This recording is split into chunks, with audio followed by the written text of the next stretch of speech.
Bapak. Waalaikumsalam warahmatullahi Maaf Pak, hari ini saya mengganggu aktivitas Bapak. Apakah Bapak punya waktu? Ya bisa. Ya. Nah, jadi gini Pak ya. Pertanyaannya pertama nih ya Pak. Saya mau tahu sih Pak, di sekolah Bapak bagaimana cara Bapak mengidentifikasi kasus-kasus yang ada di sekolah, yaitu yang merupakan dilema etika atau rujukan moral. Ya, pertama-tama kasus-kasus itu banyak ya di sekolah. Tapi yang paling utama dalam pembelajaran itu tentang kasus siswa tidak masuk ujian. Itu dilemanya, siswa itu pasti akan diberikan arahan dan dipanggil langsung oleh gurunya untuk hadir dalam waktu ujian. Maka siswa itu yang dihubunginya sementara bukan siswa tapi orang tua. Bagaimana orang tuanya dalam mendidik di rumah? Kan kita beda pendidikan di rumah dan di sekolah. Di sekolah itu khusus ya, formal. Jadi siswa itu harus gitu ikut ujian karena sekarang itu wajib belajar. Nah, wajib belajar 9 tahun. Nah, sekarang bisa wajib belajar itu bisa 12 tahun ya. Karena di SMA juga gratis ya sekolahnya. Nah, itu jadi siswa itu jangan putus sekolah. Nah, ya mungkin orang tuanya dulu dihubungi dan anaknya disuruh ke sekolah. Ya Pak, jadi permasalahan di sini, jadi Bapak mengutamakan dalam pembelajaran gitu ya Pak ya. Jadi ada anak untuk anak satu siswa untuk mengikuti ujian, tapi siswa tersebut tidak hadir gitu ya. Ya berarti itu kasus yang sangat harus diselesaikan ya Pak ya. Untuk pertanyaan selanjutnya, bagaimana dalam menjalankan pengambilan keputusan tersebut dengan kasus tersebut ya Pak ya, terutama kasus di mana siswa yang tidak ikut ujian, Bapak untuk nilai kebajikan yang mengandung dalam nilai kebajikan itu yang mengandungnya nilai kebajikan apa? Jadi di sini mungkin salah satunya adalah mencari faktor informasi mungkin dari dituntutnya dari tetangganya atau dari siswa atau dari orang tuanya langsung. Maka kehadirannya, ketidakhadirnya bagaimana gitu. Nah itu ditelusuri bagaimana cara penyelesaiannya di saat dia akan mengikuti ujian. Jadi tidak hadir, ditelusuri dulu bagaimana dengan wawancara dengan siswa atau rekan sejawatnya. Itu. Jadi Bapak menyusui ke tetangganya dulu ya. Nah di sini untuk kasus tersebut Pak, langkah-langkah atau prosedur seperti apa yang bisa Bapak lakukan selama ini? Ya pertama mungkin dengan gurunya dulu, lalu dengan orang tua. Dengan orang tuanya bagaimana, gitu ya? Dengan gurunya bagaimana? Gitu ya? Nah di saat ada keputusan di sana, orang tuanya yang memutuskan misalnya anaknya tidak bisa hadir. Kenapa tidak bisa hadir? Telusuri ya bersama orang tuanya ya. Karena mungkin anak itu sudah dapat mencari uang sendiri. Uang sendiri. Jadi oleh orang tuanya juga mungkin gitu, pengarahan untuk pendidikannya tidak ada. Gitu. Iya betul. Jadi permasalahannya dari orang tua juga ya Pak ya. Ya. Nah untuk selanjutnya nih Pak, apa saja sih hal-hal yang dianggap efektif gitu Pak dalam pengambilan keputusan pada kasus siswa tersebut gitu Pak? Ya di sini ada musyawarahkan gitu ya, dengan guru kelas, dengan guru-guru yang lain, dan orang tuanya dipanggil bagaimana anak itu agar mengikuti ujian. Nah Kalau sudah solusinya tidak ada, mungkin mentok gitu. Iya, iya. Kalau mentok siswanya tidak bisa ikut, nah itu adalah kesalahan dari orang tua sendiri. Karena bagaimana juga pendidik itu akan berhasil apabila ada kerjasama antara orang tua dan sekolah dengan sekolah. Pertama itu pihak sekolah pasti dengan guru kelasnya, dengan sekolah. Itu mungkin demikian cara Yang paling efektif ya Pak ya. Berarti Bapak harus menghubungi dengan guru kelas orang tua yang bisa terlibat gitu ya. Nah, dari sini ya Pak ya, untuk di situ hal-hal apa saja yang selama ini kasus ini merupakan tantangan dalam pengambilan keputusan tersebut Pak. Apakah ada tantangan gitu untuk mengambil keputusan tersebut? Ya pasti ada tantangannya. Ya. Berarti di sini mungkin anak yang tidak ikut ujian pasti tidak akan lulus dalam artinya. Ya. Tidak lulus. Ya. Maka tantangannya adalah itu, salah satunya adalah kelulusan di SD kata PAN misalnya. Ya. Di SD kata PAN tidak lulus 100%. Oh, iya betul. Jadi tantangan Sekolah juga ketidaksiapan ya, Pak? juga. Dan ada sorotan dari pihak dinas Ya. kabupaten atau tingkat kecamatan, mengapa anak itu tidak bisa ikut ujian? Jadi kembali lagi ke sekolah yang Ke sekolah. tercemari gitu Tercemari. Pak, ya. Ya. Berarti itu tantangannya Pak ya, yang sangat riskan ya Pak ya. Riskan.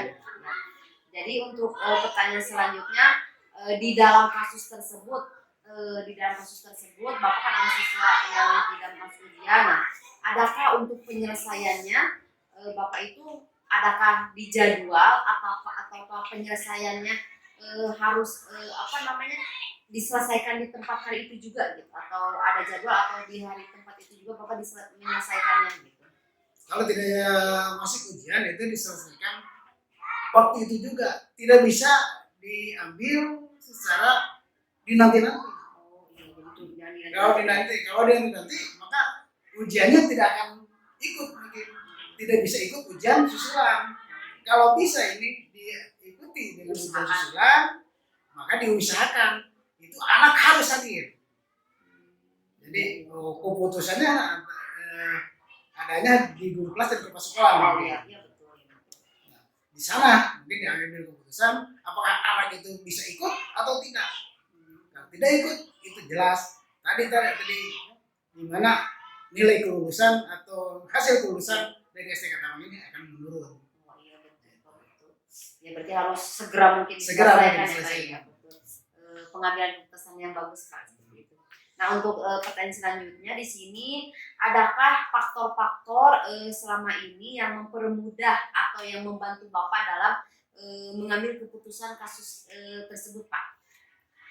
Kalau mengambil keputusan itu tidak bisa saya sendiri kan. Oh iya. Harus dimusyawarahkan. Iya. Mungkin dengan guru kelas, dengan guru lain, Iya. atau dengan masyarakat setempat. Oh iya. Misalnya dengan komite. Nah, di sana mungkin keputusan dapat diambil secara bersama. Iya. Maka keputusan itu menghasilkan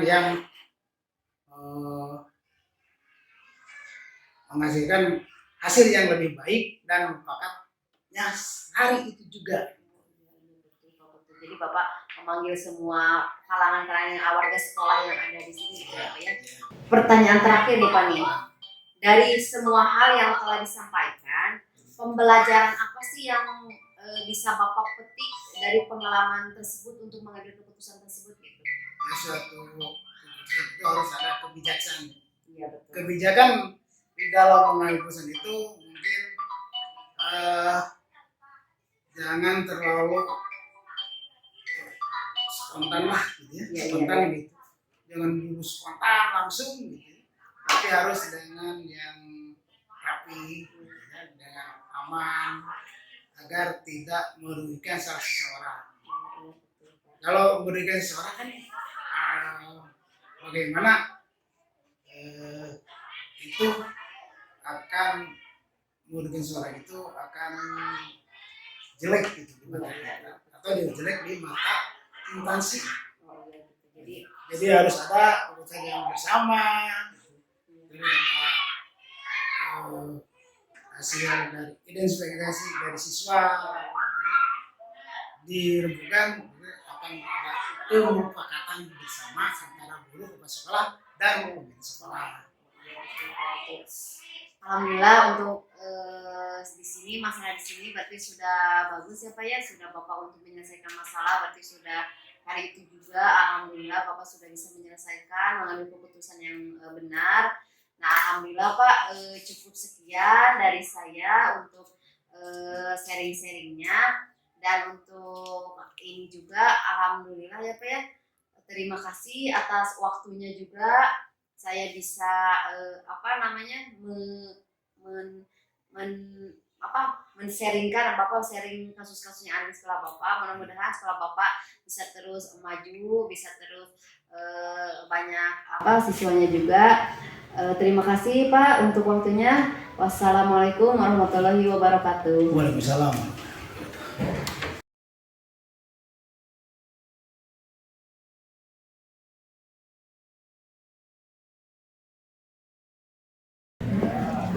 Assalamualaikum Bapak. Waalaikumsalam. Bagaimana kabarnya hari ini Pak? Ya, Apakah Bapak hari ini ada waktu luang? insya Allah. Jadi gini Pak, tujuan saya ke sini, saya ada tugas CGP yang tugasnya itu mewawancarai Bapak Kepala Sekolah dengan menanyakan kasus-kasus yang ada di sekolah Bapak gitu ya. Nah di sini saya akan mengajukan beberapa pertanyaan untuk Bapak. Apakah Bapak bersedia menceritakan kasus-kasus di sekolah? Siap. Ya, nah di sini ya Pak ya, di sini ada beberapa pertanyaan untuk Bapak. Nah yang pertama di sini bagaimana ya Pak ya, selama Bapak menjabat di sini mengidentifikasi kasus-kasus yang ada di sekolah Bapak itu, apakah merupakan dilema ITK atau rujukan moral gitu Pak untuk kasus-kasus Bapak di sekolah itu? Terima kasih. Jadi sebenarnya setiap permasalahan di sekolah pasti ada. Iya, betul.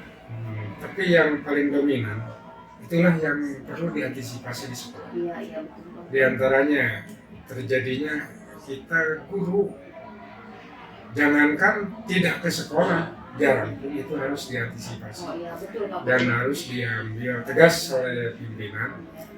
Tentunya saya sebagai kepala sekolah adakan konsolidasi pendekatan.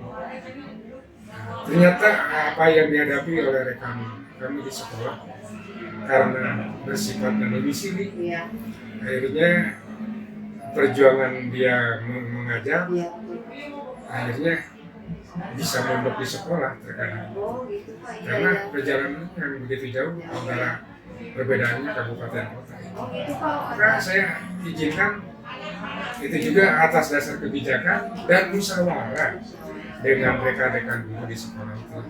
Jadi kasus Bapak ini jadi ada keterlambatan dari bawahan Bapak berarti ya, dari Iya. guru tersebut. Nah, jadi itu kasusnya yang akan Bapak sharingkan dengan saya. Iya. Nah untuk selanjutnya Pak, ada pertanyaan lagi. Yang kedua itu, bagaimana Bapak mengambil keputusan di sekolah, terutama kasus yang tadi Pak, yang Bapak bicarakan kepada saya, dan ada dua kepentingan yang sama-sama benar, yaitu sama-sama mengandung nilai kebajikan. Jadi apa sih nilai kebajikan dari masalah Bapak itu? Saya selaku pimpinan tidak terlepas dari musyawarah dengan rekan-rekan guru di sekolah. Karena keputusan saya belum tentu menjadikan suatu kebajikan bagi rekan-rekan di sekolah. Sesuai dengan keputusan bersama, akhirnya memberikan kebijakan kepada rekan guru tersebut dibagi dalam satu minggu dibagi dua dengan time, yang penting target mengajar tercapai dari satu minggu, kadang-kadang 3 hari sekolah. 3 hari dia bisa di rumah, artinya karena jauh antara kabupaten kota dia harus mengajar, maka itulah yang yang saya lakukan dilakukan di sekolah di untuk sekolah. terutama bagi guru tersebut. yang jauh tersebut ya Pak ya. Nah, apalagi dia itu kan sebagai guru mata pelajaran, yang namanya guru mata pelajaran kan dengan anak-anak hanya 1 minggu 1 kali. Akhirnya Jadi satu sekali. saya paksa dengan kesepakatan dia juga dengan rekan-rekan, akhirnya alhamdulillah jadilah suatu keputusan bersama yang sama-sama dikenakan. Oh iya gitu betul Pak. Jadi Bapak udah di situ Bapak udah mengambil langkah-langkah yang benar ya Pak ya, dan prosedur yang betul gitu ya Pak. Bapak sudah memusyawarahkan dengan rekan-rekan yang lain untuk melakukan keputusan yang benar ya Pak ya. Nah, jadi dari hal-hal apa yang tadi sudah Bapak bicarakan kepada saya, apa sih yang dianggap efektif untuk pengambilan keputusan tersebut gitu Pak? Langkah-langkahnya ya. Ya. Oh ya. Jadi yang dianggap efektif tentunya terutama sasarannya PJOK, guru PJOK, pertemuannya memang 1 minggu sekali dengan anak. Akhirnya ya seperti tadi saya utarakan, karena sekolah kami asasnya adalah musyawarah. Sesuai hasil musyawarah, guru tersebut 3 hari di sekolah, 3 hari di rumah. 3 hari di rumah saya ingatkan tolong gunakan secara daring. Akhirnya menjadi bulat 6 hari di atas. Oh, jadi gitu untuk Iya, keputusan Bapak. disiasati. Jadi alhamdulillah ya Pak ya, di situ Bapak sudah memberikan keputusan yang betul, berarti ya sudah memusyawarahkan. Alhamdulillah. Nah, jadi di sini dari apa yang kasus Bapak alami itu, hal-hal apa yang menjadi tantangan gitu Pak, tantangan untuk dalam mengambil keputusan tersebut Pak? Tantangannya gitu apa Pak? Tantangan tentunya dengan hati nih. Oh gitu ya. Ya, dengan hati. Terkadang kita mengambil keputusan apakah akan mengenakan atau tidak. Akhirnya tantangan-tantangan tersebut bisa terselesaikan ya dengan musyawarah. Jadi dengan berpikir bersama-sama akhirnya semuanya pihak pada menerima itu. Oh, itulah yang Iya. intinya ya Pak. Alhamdulillah berarti di sini sudah rekan-rekannya sudah bersatu gitu ya Pak ya. Iya, betul. Alhamdulillah jadi tidak ada kecemburuan sosial Betul. berarti ya Pak ya. Untuk itu. Nah untuk pertanyaan selanjutnya, apakah untuk mengambil keputusan Bapak itu Bapak ada jadwal tertentu atau bisa diselesaikan di hari itu juga gitu Pak untuk pengambilan keputusan Bapak itu? Suatu pengambilan keputusan fleksibel. Oh iya. Tidak selalu terjadwal, di mana ada peluang, di mana ada kesempatan, Iya. bahkan di mana ada sedang situasi dan kondisi yang memungkinkan, itulah saya selalu gunakan. Gitu. Akhirnya alhamdulillah dengan cara itu efektif bisa dilakukan. Oh, jadi Bapak bagaimana situasi dan Iya, kondisi betul. ya Pak ya, jadi Iya. fleksibel mau hari itu juga bisa, di jadwal juga bisa gitu ya Pak. Ya. Nah untuk itu adakah faktor-faktor untuk mempermudah membantu Bapak dalam keputusan tersebut gitu Pak? Faktor-faktor untuk mempermudah, insya Allah alhamdulillah tentunya ada rekan-rekan tadi itu yang saya utarakan dari para guru. Tentunya dari para guru tersebut kan ada unsur guru senior. Oh iya betul Pak. Itu Ya. saya bisa manfaatkan mereka, apalagi mereka udah senior Iya. yang sudah lama bisa diajak Bisa bicara, mengkondisikan gitu ya Pak. sudah dewasa. Alhamdulillah itulah saya gunakan, saya lakukan di sekolah kami. Ya, gitu. Jadi Bapak menggunakan faktor-faktor untuk yang guru senior tersebut Ya, Pak, untuk betul. mengkondisikan itu ya Pak ya. Nah ini dari saya pertanyaan terakhir ya Pak ya. Iya. Dari semua hal yang telah Bapak sampaikan kepada saya, pembelajaran apa yang dapat dipetik dari pengalaman Bapak untuk mengambil keputusan tersebut gitu? Dari keputusan dengan munculnya kasus dari guru PJOK Iya. itu bisa diambil hikmah oleh saya sendiri selaku pimpinan akhirnya bisa baik-baikan dengan apa yang dikasih penegasan dia supaya bisa melakukan KBM dengan baik. Dengan rekan-rekan guru juga sama apa yang dilakukan oleh saya. Tentunya saya tidak salah langkah, itu adalah keputusan bersama. Alhamdulillah dengan cara-cara seperti ini, jadi asas-asas musyawarah dengan rekan-rekan guru, anggap saja ini merupakan suatu pembelajaran bagi rekan-rekan di sekolah. Oh iya betul Pak, betul bagus sekali ya Pak untuk mengambil keputusan Bapak. Tadi Bapak sudah menanyakan kepada rekan-rekan, musyawarah kepada Betul. rekan-rekan Bapak, berarti hasil keputusan Bapak sudah musyawarah bersama gitu Betul, ya Pak, jadi betul. sudah keputusan yang baik berarti ya Pak untuk Iya. sekolah Bapak. Alhamdulillah Pak, perbincangan hari ini terima kasih Pak, cukup sekian dari saya Pak ya. Terima kasih atas waktunya. Alhamdulillah saya bisa sharing Bapak sharing kepada saya kasus-kasus yang ada di sekolah Bapak. Alhamdulillah sudah selesai ya Pak ya. Terima kasih Pak, sebelumnya saya mengganggu waktu Sama-sama, Bapak ya. ya. Pak, wassalamualaikum Pak. Waalaikumsalam warahmatullahi wabarakatuh.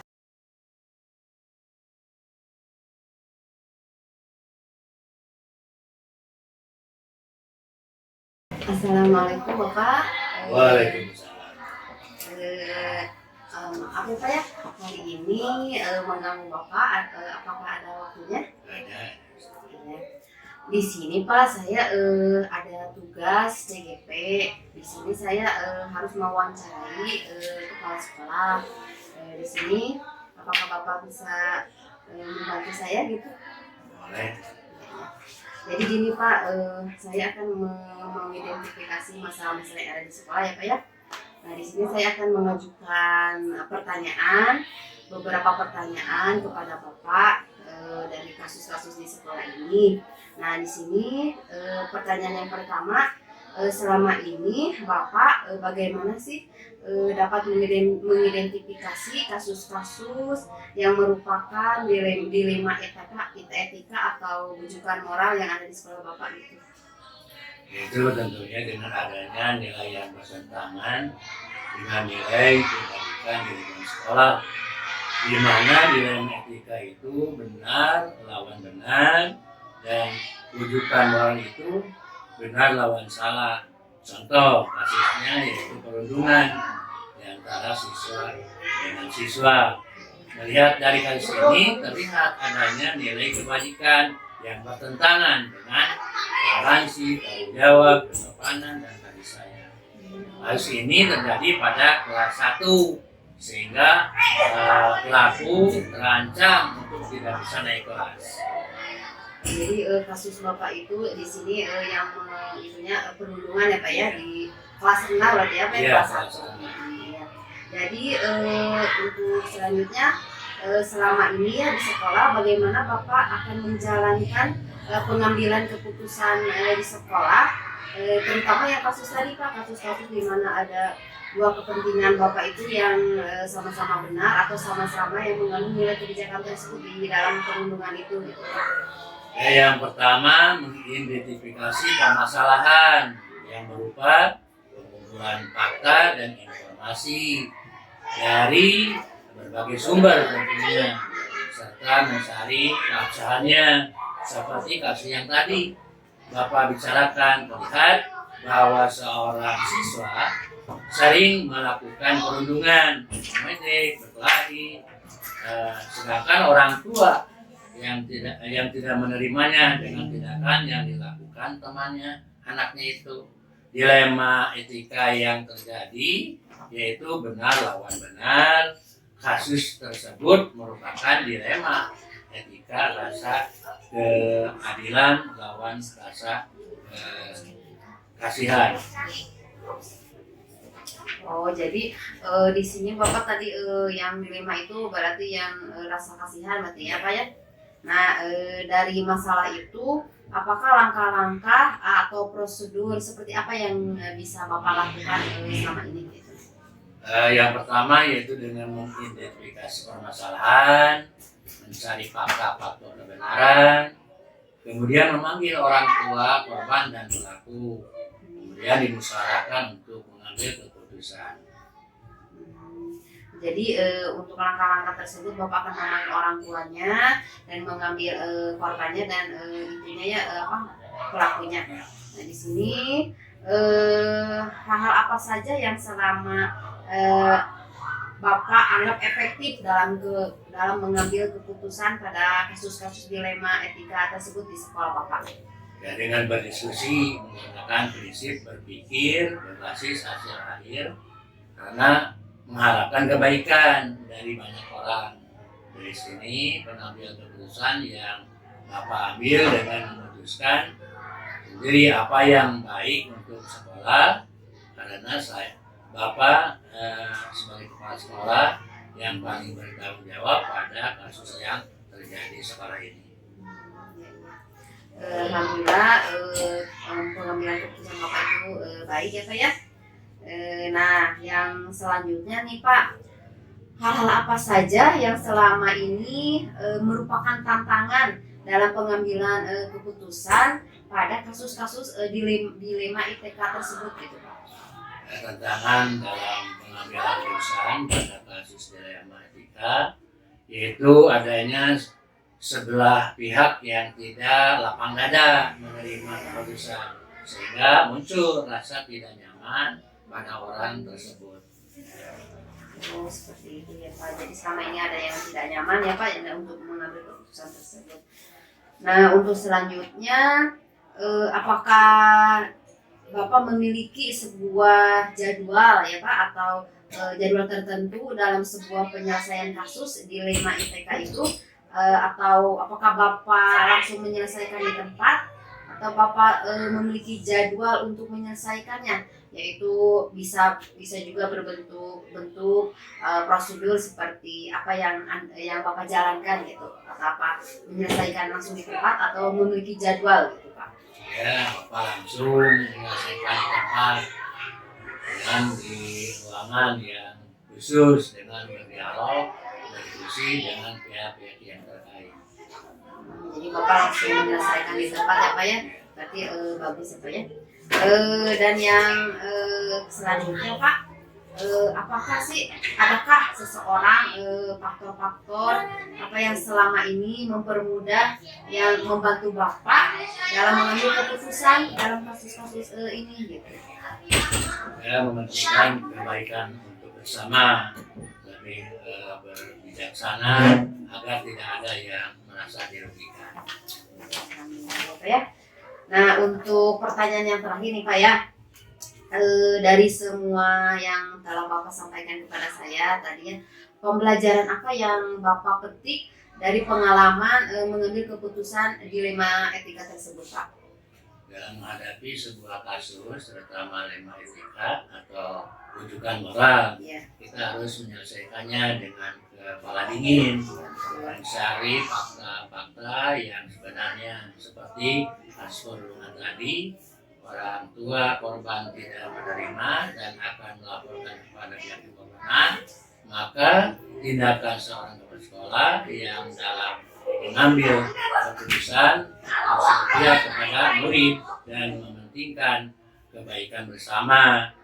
Maka Bapak sebagai kepala sekolah mengambil keputusan anak tersebut tetap naik kelas dengan catatan berubah perilakunya.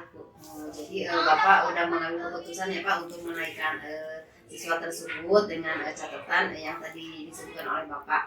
Jadi alhamdulillah ya Pak, perbincangan hari ini cukup sekian. Alhamdulillah sudah menyelesaikan telah sharing dengan saya tentang dilema ITK yang ada di sekolah Bapak dan kasus-kasus Bapak sekarang. Mudah-mudahan kedepannya bisa lebih baik lagi ya Pak ya di sekolahnya. Terima kasih Bapak. Wassalamualaikum warahmatullahi wabarakatuh.